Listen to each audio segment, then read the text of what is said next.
años y que bueno, me ha tocado conocer su caminar en el terreno de la salud mental y que pues es una figura que representa a las formas de las más éticas y muy convincentes en cuanto al abordaje de temáticas tan fuertes como las que nos atañen en este año, en la equidad.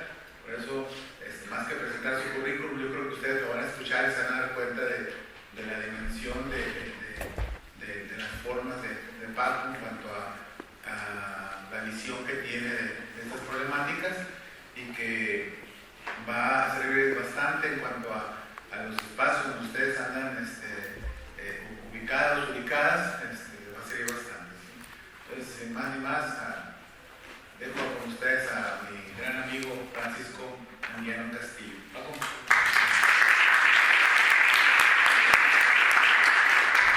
Bueno, gracias. No hace tantos años, bueno, que Miguel fue mi maestro. Me siento muy chaparrito, no es que esté chaparrito, me siento chaparrito. Bueno, pues gracias por estar aquí. En su hora de comida. Yo como a las 12 ya a estas horas ya tengo un poco de hambre. Tengo gripa, así que si digo cosas que no quiero decir o si me pongo medio insolente o algo, me lo pueden señalar, no me lo interpreten. Nada más señalen. Entonces, medio desvelado, empastillado, con gripa, entonces haremos el mejor esfuerzo posible. Cuando Miguel me invita para la semana y me dice el tema general de la semana,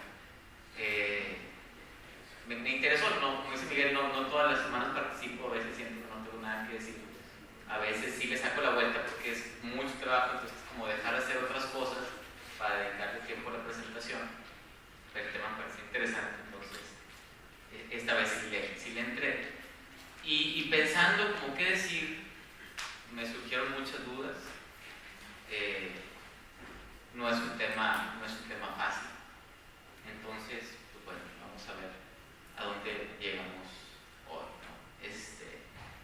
Cambié el título un poquitito de la presentación porque Miguel me estuvo apurando que se lo diera muy pronto, entonces te lo di, pero luego le modifiqué poquito, ¿no? Quedó como pederastía, pedofilia o pedosexualidad, reflexiones en torno a la sexualidad adulta versus la sexualidad infantil. También, esto lo escuché hace algunos días por casualidad, entonces yo sé que es un tema serio, pero a veces, gracias, las bromas y los chistes, el humor ayuda un poquito a pasar estas cosas. Y escuchaba en el radio,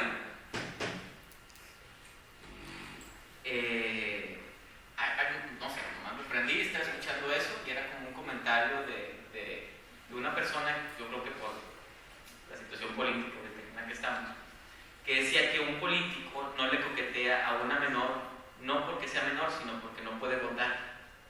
Y me pareció curioso y relacionado al tema. Y hablando un poquito de la ética de los políticos, de la ética y la moral de los políticos.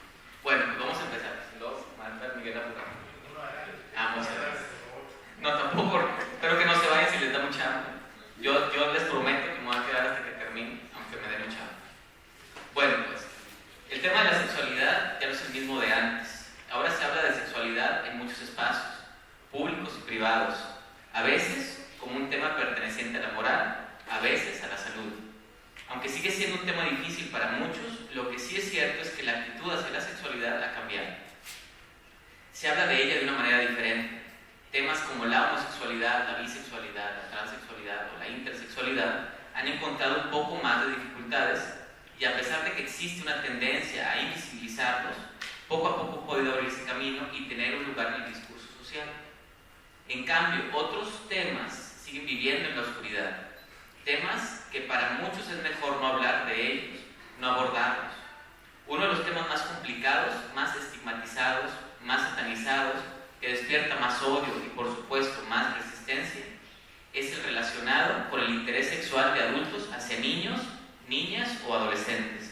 a veces llamado pederastía, otras veces pedofilia y en menor medida pedosexualidad. Ya sea catalogado como un abuso, como un acto de abuso, como una perversión, una parafilia o como una orientación sexual, este tema, si no el más difícil, es uno de los más complejos en la sociedad actual, debido a que vincula dos conceptos a los que se tiende a mantenerlos disociados: la sexualidad y la infancia. Más que intentar tener respuestas, este trabajo intenta llevar a la reflexión sobre un tema al que suele parecer más fácil negarlo que abordarlo. Para empezar, e ir entendiendo un poco el fenómeno y poder ir definiendo las palabras que utilizamos, vamos a hacer uso de un poquito de la etimología y de la historia, ¿no? La palabra pederastía se compone de la raíz griega país o pedos, o sea, niño, muchacho y adolescente, y no de pedión o niño de teta. Es por un lado. Y por el otro lado es erastes, ¿no? Que es amante activa, compuesto del verbo eros, que es más conocido para ustedes, me parece, como amor sexual. Esta pederastía era el ideal del deseo en la antigua Grecia. Era una relación en donde un varón de más edad, llamado erastes, el amante, eisnelos, el inspirador, o filetor, el que ofrece amistad, que era un ciudadano adulto, experimentado en la vida, conocedor de la conducta apropiada y el deber cívico, cortejaba, seducía e instruía en las artes de la cacería y de la guerra, en la conducta correcta de la vida y en el comportamiento apropiado como ciudadano a un varón más joven, imberbe, de conducta modesta, atlético y valiente, ansioso por superarse y dispuesto a aprender. A este chico se le llamaba erómenos, el amado, etas, el oyente o receptor, o klainos, el famoso o admirado. El erastes posteriormente tomaría una esposa y el erómenos a su vez llegaría a ser un erastes para otros jóvenes. En la antigua Grecia se prohibía el uso sexual de niños, pues a los jóvenes que se les perseguía, en teoría, ya estaban listos para esta persecución, ya había llegado a la puerta. Entonces, en primer lugar, encontramos que la pederastía en la Grecia antigua cumplía una importante función en la vida política de la nación, en la vida espiritual y ética del individuo, por lo que era permitida, aceptada y promovida. En segundo lugar, encontramos que la pederastía era una relación homosexual entre un hombre adulto y un hombre joven. Y en tercer lugar, no era una relación con un niño prepúber, sino con un chico ya entrado en la pubertad. Eso lo digo más o menos para ir marcando estas diferencias, porque ahora utilizamos la palabra pederastía no necesariamente con la misma connotación. Digo, para empezar, el contexto social es muy diferente, ¿no? Con el tiempo, la palabra pederastía, junto con la sodomía, fue relacionada con la actividad sexual entre hombres, independientemente de la edad de los participantes. Hasta que a finales del siglo XIX ocupó un lugar el término homosexual, acuñado por Carl Maria Becker en 1869, y se extendió rápidamente por el saber médico. Tal vez por esta razón, el hombre homosexual todavía en la actualidad es visto por muchos como un depredador sexual de niños, ¿no? O como un pervertidor de menores, ¿no? Todavía se asocia mucho la palabra pederasta con la homosexualidad, ¿no? Cuando no es, en la actualidad ya no está relacionada totalmente con eso, ¿no? En la antigüedad sí. Bueno, ese es en cuanto a la pederastía. La pedofilia, por su parte, desde el inicio estuvo relacionada con una patología. Al parecer, el término fue acuñado en 1886 por el psiquiatra alemán Richard von Krafft-Ebing en su libro Psicopatías Sexuales, el cual era el catálogo de todas las patologías sexuales de la época. Si ustedes han oído hablar de Jack el Destripador, bueno, ahí aparece por primera vez Jack el Destripador. Desde el principio, la pedofilia formó parte de las otras filias, entre comillas, como la zoofilia, a veces llamada bestialidad, la necrofilia, la coporfilia, la gerontofilia, el sadismo, el masoquismo, las sombras de Grey, todos estos.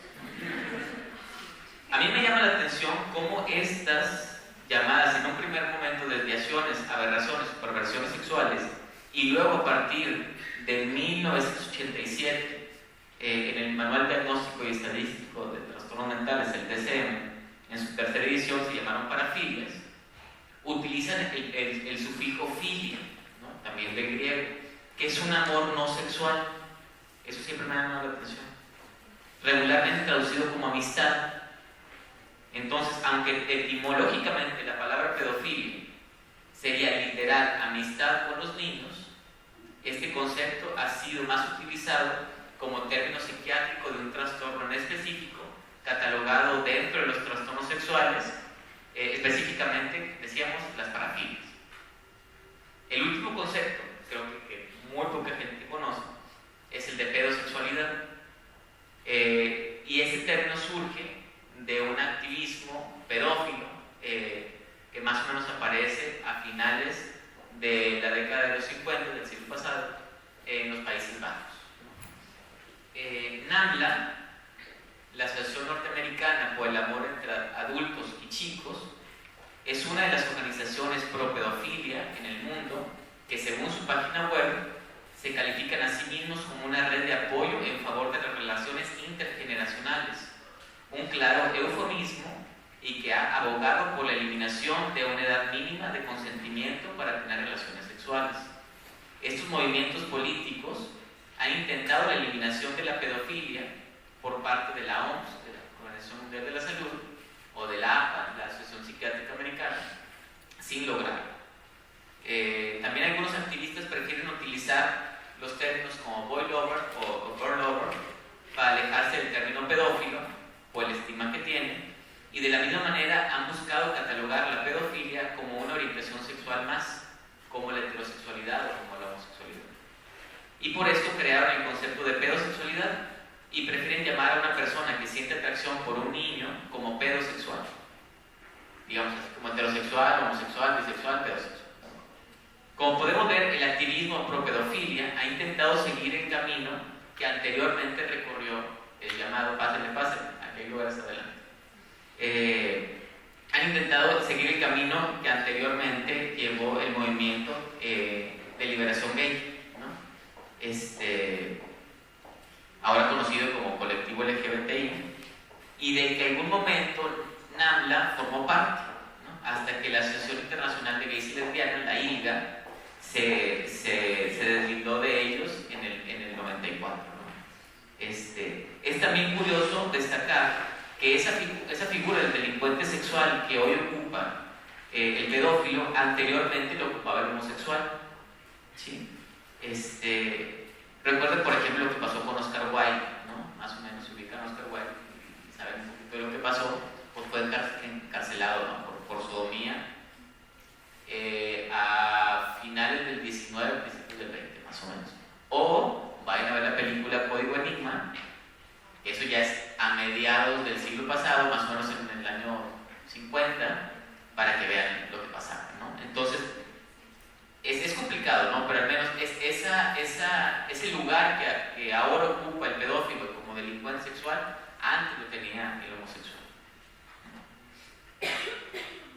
A veces nos cuesta un poquito como entender cómo estas categorías han sido vistas a través del tiempo. O sea, aquí pudiéramos ver un poquito de cómo han entendido esto hace algunos años, ¿no? Entonces, es diferente hablar de pederastía, pedofilia y pedosexualidad. Al parecer, cuando se menciona la palabra pederastía, se refiere a un acto específico, un abuso sexual que comete un adulto con un menor, o sea, con un niño o un adolescente. Cuando se habla de pedofilia, regularmente se le clasifica como un trastorno. Y por ello, un pedófilo sería una persona que cometa o no un acto de abuso sexual, va a tener esa atracción exclusiva o casi exclusiva por los niños.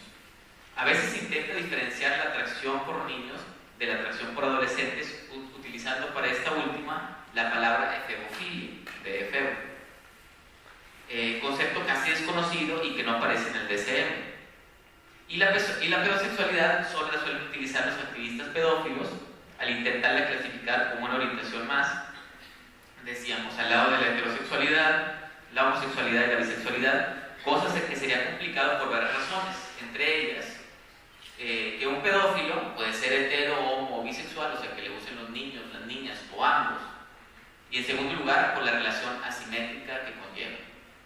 Dejando de lado el concepto de pedosexualidad, ya que a mi parecer es un eufemismo de pedofilia, tratamos de entender y diferenciar a esta de la pederastía.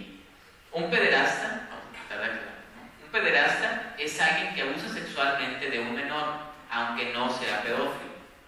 Y un pedófilo puede no abusar sexualmente de un niño o una niña. O sea, un adulto, aunque no siente una atracción sexual por un infante, puede abusar sexualmente de él o ella por varias circunstancias. Y esto no lo convierte en pedófilo, pero sí en pederasta. Un adulto, aunque nunca abuse sexualmente de un menor, si siente una atracción sexual exclusiva por ellos, lo convertiría en un pedófilo. En esto sí coincido con el psiquiatra norteamericano Charles Socarides, quien dice que aunque las perversiones pedófilas, como él las llama, han recibido escasa atención psicoanalítica, considera que es frecuente que existan fantasías o acting out de impulsos sexuales reprimidos y fugaces hacia niños durante el trato con ellos, pero que esto no significa que el paciente padezca una perversión pedófila. Es a lo que él le llama un comportamiento pedófilo. Para Socarides, el diagnóstico de pedofilia solo puede hacerse tras el estudio de la historia sexual del paciente y de las fases de su desarrollo. El pedófilo auténtico, dice, es un individuo que debido a una necesidad interior mantiene relaciones sexuales con niños prepúberes, o sea que no han desarrollado las características sexuales secundarias, con el propósito de alcanzar la gratificación sexual y aliviar sus conflictos inconscientes. Entonces, bueno, cuando yo estaba viendo todo esto, dije, bueno, no es tan claro como al principio parecía estar el tema, ¿no? Entonces dije, a lo mejor si me voy hacia las leyes, este asunto va a estar más así. No lo voy a leer todo, esto es un pequeñísimo resumen. Lo que está aquí sí es como aparece en el Código Penal, ¿no? Yo voy a hacer un resumen de lo que está aquí. Entonces, me preguntaba, bueno, a lo mejor si me baso en las leyes o si me baso en este manual oficial, ¿no? El DSM, van a ser las cosas más claras. Me fui al Código Penal, lo primero que encontré fue los delitos contra la moral pública, y lo primero es la corrupción de menores. Entonces dice, cuando una persona procure o facilite cualquier trastorno sexual o la depravación de un menor, estaría cometiendo corrupción de menores. Aquí el problema es que para la ley, trastorno sexual o depravación no especifica qué es. Sí, entonces es muy abierto. ¿Qué significa procurarle o facilitarle a un niño o un menor de edad trastorno sexual o desviación? Sabrá de eso. Entonces no lo sabemos porque no lo especifica. En el caso de pornografía infantil, dice que será tipificada quien incite, obligue a un menor a exhibir su cuerpo o realizar actos de pornografía. 1. 2. Quien grabe o fotografíe estos hechos. 3. Quien invite o promueva a ver pornografía infantil. 4. Quien siendo mayor de edad participe en actos de pornografía con un o una menor de edad. Y 5. Quien invite u obligue a un menor de edad a ver pornografía. Aquí, si son un poco más específicos, pues consideran como actos de pornografía a toda representación realizada por cualquier medio de actividades lascivas sexuales explícitas, reales o simuladas. Luego, en otro apartado, en el apartado de delitos contra la moral pública, encontramos el genocidio. Este delito lo comete quien oculte, concierte o permite comercio carnal de un menor de edad. Aquí surge otra vez la duda. ¿A qué se refiere con ocultar, con concertar y con permitir? Concertar es acordar, pactar o decidir conjuntamente. O sea, que si alguien pacta, acuerda o decide conjuntamente con un menor tener comercio sexual, eso es genocidio. ¿Pero a qué se refiere con ocultar y con permitir? Si yo sé que un menor de edad tiene relaciones... Si hay algún abogado aquí, me lo explique, por favor. A mí no me queda claro. Si yo sé que un menor de edad tiene relaciones sexuales, ¿cómo podría no ocultar esa información? Tendría que denunciar. Y permitir se refiere a que si un menor me pide permiso de tener actividad sexual, yo no lo debo permitir, o que si sé que un menor tiene relaciones sexuales, debo evitarlo. La verdad es que no me queda claro.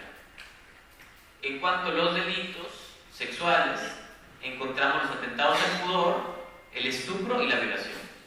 El atentado al pudor lo comete quien con o sin el consentimiento de un menor ejecuta en ella o logre se ejecute en la persona del activo un acto erótico sexual sin el propósito de llegar a la cópula. Aquí el chiste es que la intención no es un coito, ¿no?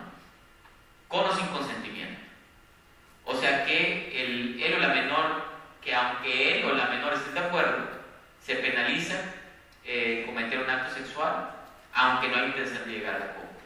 Y el estupro es quien tenga una cópula, ahí sí, mediante seducción o engaño, una persona menor de edad que sea mayor de 13. Si tiene menos de 13 años, entonces es equiparable a la violación, ¿sí? Ahí sí ya no es estupro. Aquí entiendo que hay cierto grado de consentimiento, pero que se logra a través de la seducción o el engaño. Por cierto, el estupro no se persigue de oficio, tiene que haber una denuncia de parte del menor o de los padres. Y por último, el delito de violación lo comete, bueno, es como mucho más claro, quien por medio de la fuerza física o moral tiene cópula con una persona, sin su consentimiento. Aquí el chiste es más bien en la cuestión de las edades, ¿no? Y la penalización. Si la persona es mayor de 13 años, la sanción es de 6 a 12 años. Si el niño o la niña es de entre 11 y 13 años, es de 10 a 20 años. Y si es menor de 11, es de 15 a 30 años. O sea, esos son los cortos que hace la ley.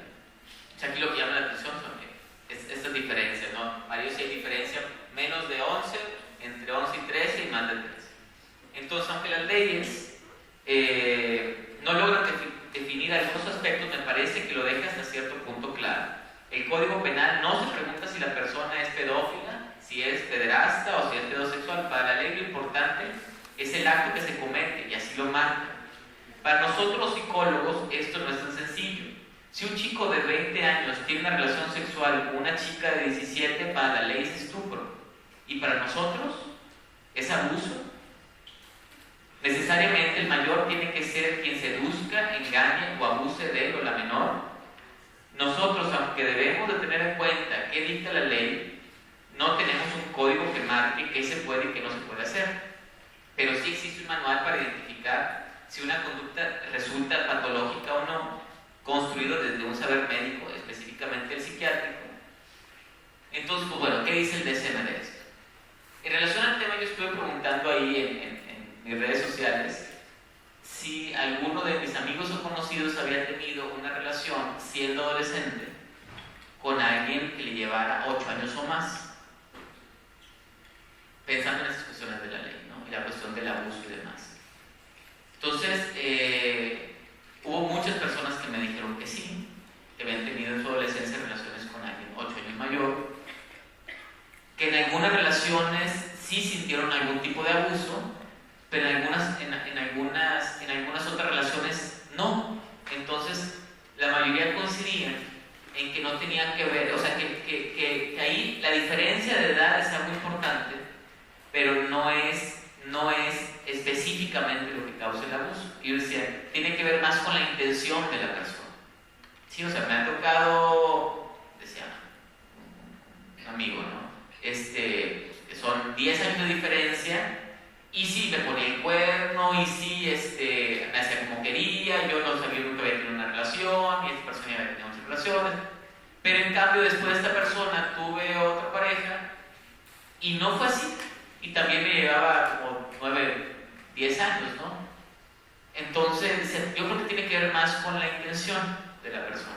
Y la otra situación es en cuanto, yo les preguntaba, ¿y qué tan activos fueron en la seducción? O sea, ¿qué tanto fue el adulto que viene y seduce?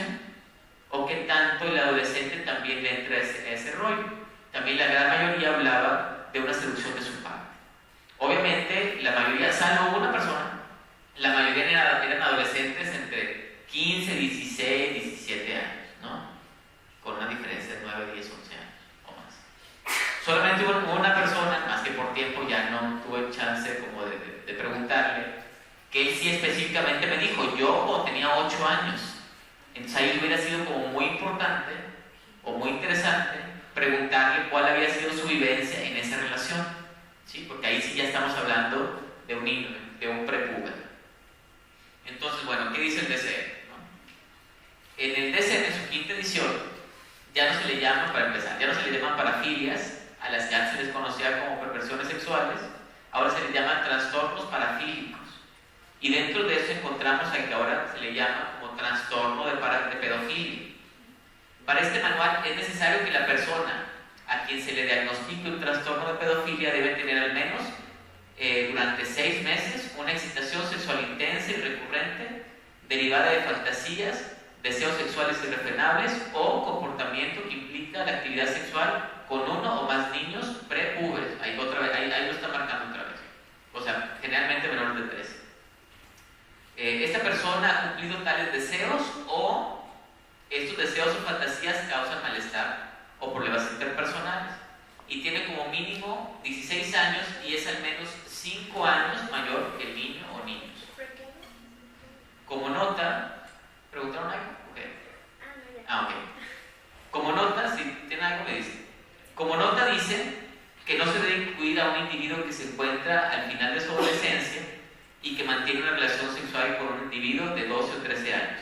Aquí tampoco no me queda claro hasta dónde abarca la adolescencia. O sea, se está diciendo, alguien al final de su adolescencia que tenga una relación con alguien de 12 o 13 años no es pedofilia. Entonces, es un chiste local. Yo siempre digo que la adolescencia es de la edad del Pato Zambrano para acá. Entonces es muy amplia, o sea, no están hablando de pubertad, que pudiera ser como mucho más claro, 18, pero adolescencia de repente pues se encuentra que de 25 años que es adolescente. Es que hay adolescencias en 3 etapas, pubertad, adolescencia media y adolescencia tardía. ¿Y cuándo acaba la tardía?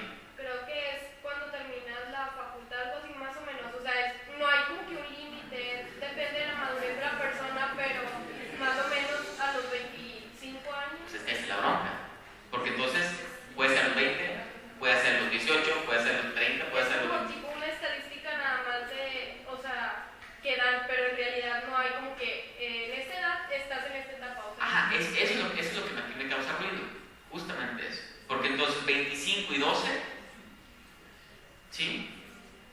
Entonces para el DSM son importantes 3 cosas. Una, que el adulto se excite por medio de fantasías, tenga deseos o comportamientos sexuales con niños prepúberes.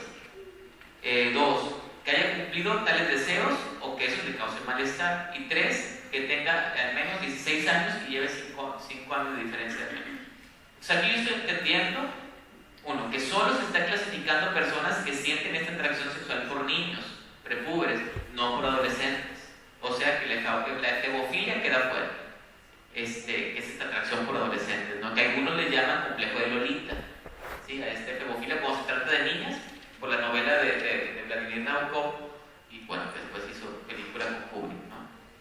2, que si un adulto no ha llevado a cabo esos deseos o no le causa el malestar, no se le puede diagnosticar como pedofilia, ¿sí? Entonces aquí está complicado, porque entonces, si no ha llevado a cabo estos deseos, no es pedofilia. ¿Sí? Yo lo entendería como pedofilia, no ha hecho un acto no es un pederasta, digamos, no ha abusado de un menor, pero tiene sus deseos. Y la otra es que si no le causa malestar, entonces tampoco es pedófilo.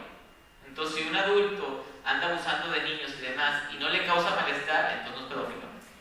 Eso es lo que algunos llaman como egodistónico o egosintónico. Entonces aquí, si es egosintónico, entonces no es un trastorno, parece ser. Y 3, el tema de la edad. Si la chica o el chico ya no es un niño, si es un adolescente, y si la persona adulta tiene 30, 50 o 60 años, no es pedofilia. O si el chico tiene 15 y el niño o la niña tiene 5 o 6, tampoco es pedofilia. ¿Sí me explico? Entonces, ¿pederastía? ¿Qué es? Entonces vamos a complejizar un poquito esto. Si yo les hablara de una relación entre un hombre alrededor de 50 años y una niña que aún no menstrua, ¿sería pedofilia? ¿Sería pederastía o sería abuso de poder? ¿Qué piensan? Un hombre alrededor de los 50 o más de 50 y una niña que aún no menstrua. ¿Qué piensan? pederasta. ¿Sería pederasta? ¿Sí? Y si yo les dijera que ese hombre se llama José y que esa mujer se llama María, que son los papás de un tal Jesús de Nazaret, ¿pensarían lo mismo? ¿Sí? El espíritu. Sí, pero una relación. Sí, no separación de José. Una relación. Sí, me explico, ¿no? Por tradición, según Juan Carlos Hernández Mijueiro, que es un psicólogo social que estudió sociología de las religiones en el Vaticano, me decía que por tradición siempre se ha ubicado a José como un hombre muy mayor para la época, ¿no? Alrededor de los 50 años. Y para María, la Biblia dice que era esposada de José, palabra que se usaba para mujeres casadas que aún no habían menstruado. La menstruante ya casada se le llamaba en latín uxor, la usable, y no es la palabra que se usa para hablar de María. Por lo que María era una niña que todavía no menstruaba y José un hombre de 50 años aproximadamente. ¿Qué podemos decir de eso? ¿José era pedófilo? ¿Pederasta? ¿Sí? Si dijéramos que sí, entonces lo pudiéramos poner como santo patrono de los sacerdotes pederastas, que ya es un tema muy... ¿Qué pasó? Pero yo creo que en esa época era normal ver a un señor de cualquier, con una niña o con una adolescente. Ajá. Y tal vez en esa época era muy normal, y ahorita si nos ponen a un abuelito con una niña, pues se ve raro, pero pues yo creo que va. Ese tema que estás tocando es bien importante, y ahorita lo vamos a ver, que es el tema de la cultura, finalmente, ¿no? Entonces, bueno, si dijéramos que no, vamos para allá. Te nos adelantaste 10 segundos. Si dijéramos que no, entonces la clasificación de pederastía o de pedofilia tendría que ver con un elemento importante, la cultura, ¿no? Y cuando hablamos de cultura son importantes dos aspectos, el tiempo y el lugar. Las preguntas que se responden ante un cuánto o un dónde. Entonces, eso es bien complicado, ¿no? Porque entonces, fíjense, si... A lo mejor esto del tiempo, o sea, volver al futuro es complicado como de ponerlo, pero si pensamos, y ahorita lo vamos a ver más adelante, si pensamos en estos hombres que la cultura permite, hombres mayores que se casen con niñas, adolescentes o adolescentes, si allá no es pedofilia, él no es un pedófilo. Y si se viene para acá, ¿ya es un pedófilo? Se supone que si es como una estructura de perversa, si lo pensamos así, ¿no? Aquí la tienen y ya se le quita. Sí, o al revés, o sea, ya no y aquí sí. Me explico, es complejo. Entonces también con ese tema justo de la cultura, en estas semanas estuve preguntando, igual en Facebook, aquí la pregunta fue diferente, es si alguna persona sabía de un caso cercano en la que la mujer se haya casado a los 15 o antes y de que el marido tuviera 20 años o más. La respuesta en realidad fue sorprendente. Apenas caras por si no sabía, bueno, no se ve, o sí se ve, más o menos. Bueno, entonces, fíjense, más o menos lo que pusieron. Yo me casé a los 15 y era a los 21. Es una chica. Mi mamá tenía 15, mi papá 30. ¿Qué pasó? 5 minutos, no, me te lo van a decir. Bueno, mi mamá 15, mi papá 30. Mi mamá 14 y mi papá 22. Ahí más o menos ponían por dos. Mi abuela 17 y el abuelo 50. Mi madre 17 y mi padre 29. Mi mamá 14. Mi perdón, una tía hermana y mi mamá 14, mi tío 20. Mi abuela paterna 13, el 30. Así más o menos. 13:40, 13:23, 15:45. ¿Estas personas son pedófilas? ¿Son pederastas? Porque estamos hablando a veces de nuestros papás o nuestros abuelos. ¿Sí? Otra vez es el tema de la cultura. Según la UNICEF, le dije a Miguel que me iban a estar apurando, no me hizo caso. Busquen a Miguel, por favor. Según la página de la UNICEF, en algunas regiones de África ya se existe el matrimonio precoz de niñas, en ciertas regiones en ciertas regiones es habitual el matrimonio en la pubertad o poco después de producirse, y en otras se llevan a cabo mucho antes de la pubertad. ¿Pudiéramos pensar que estos hombres que se casan con esas niñas son pedófilos? ¿Depende de la cultura? ¿Depende de la ley? La pregunta. Joyce McDougall, psicoanalista neozelandesa, reserva el término perversión para ciertas formas de relaciones sexuales impuestas por un individuo a otro, no consintiente, como el voyerismo o la violación, o no responsable, como un niño o un adulto mentalmente perturbado. Relaciones en cuyo transcurso uno de los parteneros es completamente indiferente a la responsabilidad, las necesidades y los deseos del otro. Subraya que casi siempre estos actos tienen que ver con acciones sexuales condenadas por la ley. Hace 10 años, cuando la entrevisté, me enfoqué más en el asunto de las relaciones no consintientes, dejando a un lado el punto de la responsabilidad.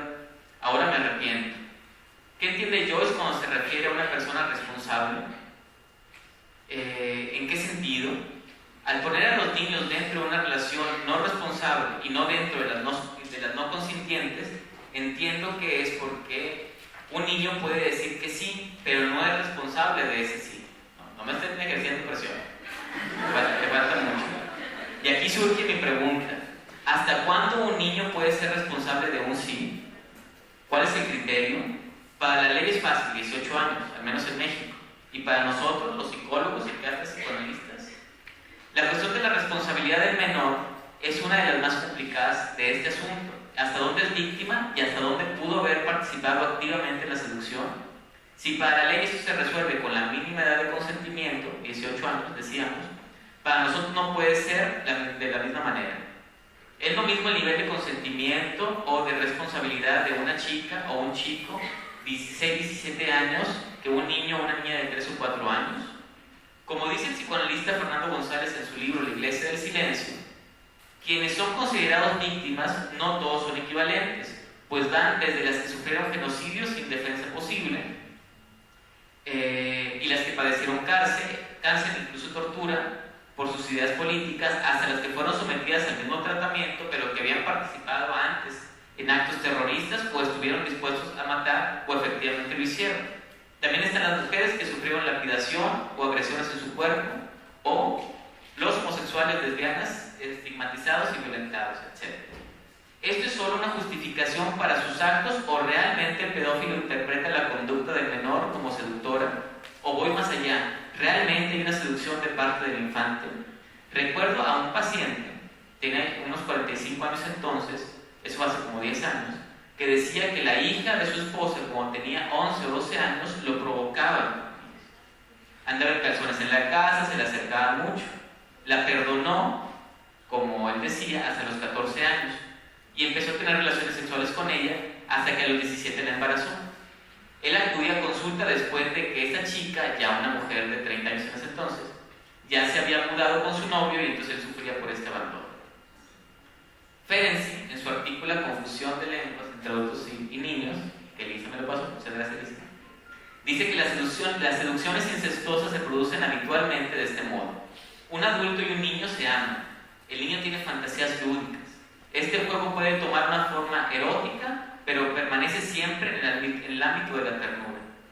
No ocurre lo mismo en los adultos que tienen predisposiciones psicopatológicas. Confunden los juegos de los niños con deseos de una persona madura sexualmente. Estos juegos en los niños siempre permanecen en el ámbito de la ternura. ¿Y dónde quedó la sexualidad infantil que propone Freud? La pederastía no es un tema ajeno al psicoanálisis. Aparece, aunque no se le nombre, desde la llamada teoría de la seducción, que era esta primera concepción que tenía Freud sobre el origen de la psiconeurosis, en la cual el psiconeurótico adulto había sufrido cuando niño una experiencia real de seducción sexual en manos de un adulto. Todos sus pacientes, los de Freud, hablaban de ello en algún momento de su tratamiento. El cambio radical fue cuando Freud descubrió que este evento relatado por sus pacientes nunca había ocurrido, sino que había sido fantaseado. Así descubrió la sexualidad infantil y el complejo de Edipo, que en el mito original griego se enfoca más en el tema del incesto y de la ineludibilidad del destino, mientras que Freud lo convirtió en un complejo universal en donde un niño o una niña tiene deseos amorosos hostiles hacia sus padres. Fue rompiendo todos los paradigmas y los prejuicios de la época, pudo escuchar una sexualidad inherente en los niños y comprender que tienen un cuerpo a través del cual sienten placer.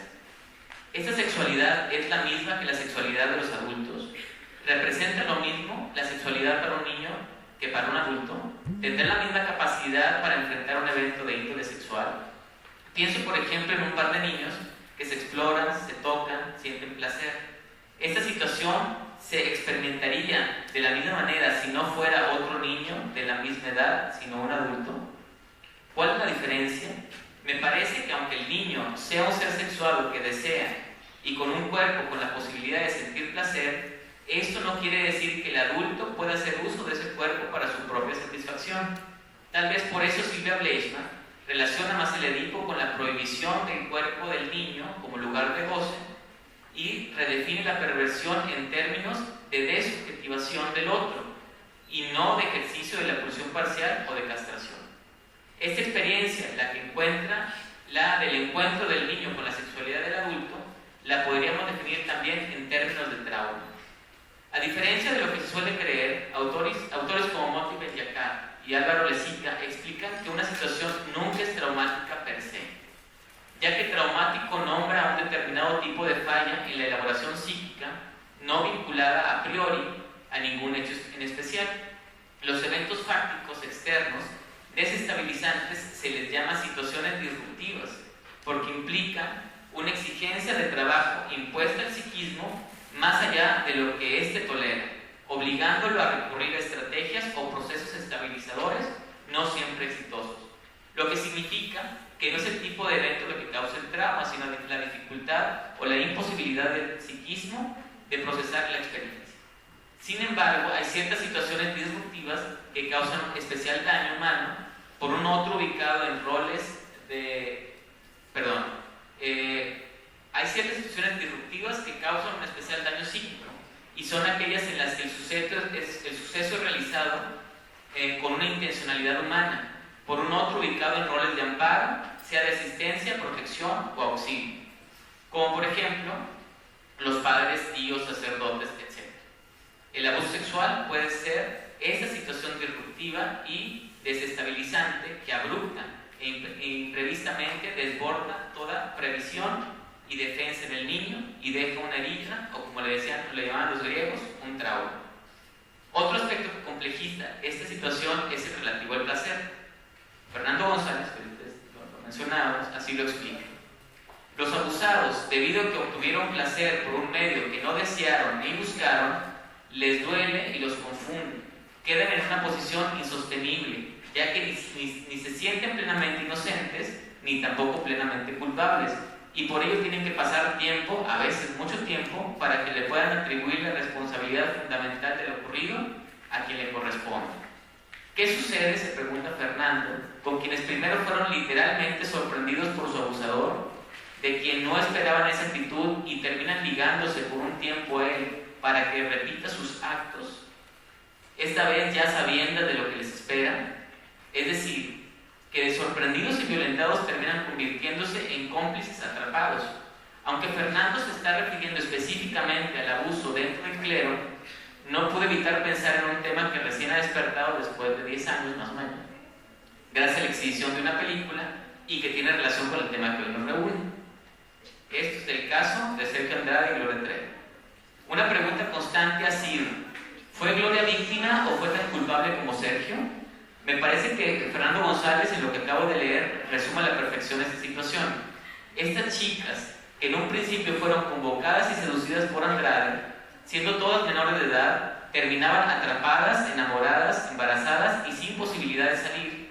Y cuando finalmente lo hicieron, gracias a la intervención de un tercero, digamos de la ley, fueron juzgadas y algunas incluso encarceladas como cómplices. Continúa Fernando. Y entonces, cuando deciden romper el omertá, esta especie de ley del silencio, que los había transformado de sorprendidos abusados en cómplices abusados, su denuncia quedará descalificada porque permanecieron atrapados en la red de quien los violentó y les exigió fidelidad. Dice Fernando, continúa. Nunca se podrá aclarar completamente las razones por las que unos ponen límites y se niegan a someterse y otros quedan atrapados por un largo tiempo. habría que dilucidar en cada caso el contexto en que se da el abuso para entender mejor, pues existen situaciones muy contingentes que vuelven muy difícil no solo el rechazo inicial, sino la ruptura posterior. Para que estas chicas finalmente pudieran deslindarse emocionalmente de Andrade, tuvieron que pasar algunos meses. Críticas, cuestionamientos, incomprensiones como por qué no lo dijeron, por qué se quedaron, por qué reclutaron a otras personas, por qué se tardaron en denunciar, etc.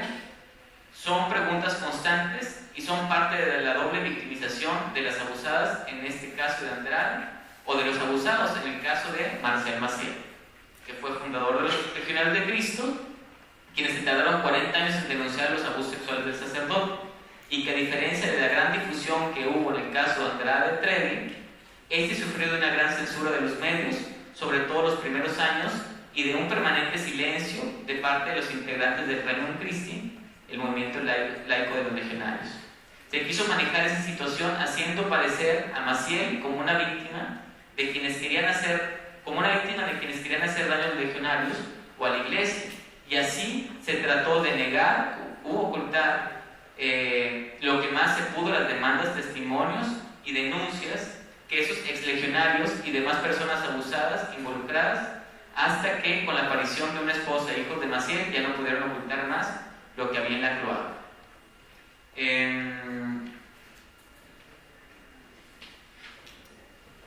Aquí nos pasamos con otro tema controvertido, que es qué tan responsables son los padres de estos chicos o estas chicas.